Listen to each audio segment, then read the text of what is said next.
যুক্তরাষ্ট্রের বাড়তি শুল্ক আরোপের ঘটনাকে ইতিবাচক হিসেবে দেখছে বাংলাদেশ। এতে উভয় পক্ষ লাভবান হবে, এমন মন্তব্য অর্থ উপদেষ্টার। আর বাণিজ্য উপদেষ্টার মতে, যুক্তরাষ্ট্রকে নতুন করে 100 পণ্যের শুল্কমুক্ত সুবিধা দেওয়ায় লাভবান হবে বাংলাদেশ।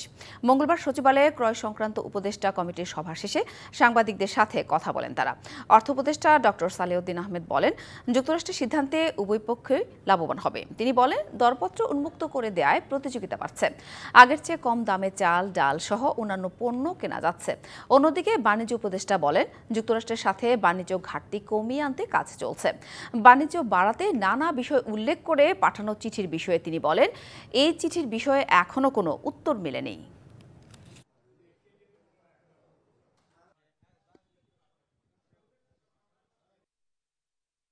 মোট কথা আমরা রেসপন্ড করেছি পজিটিভলি।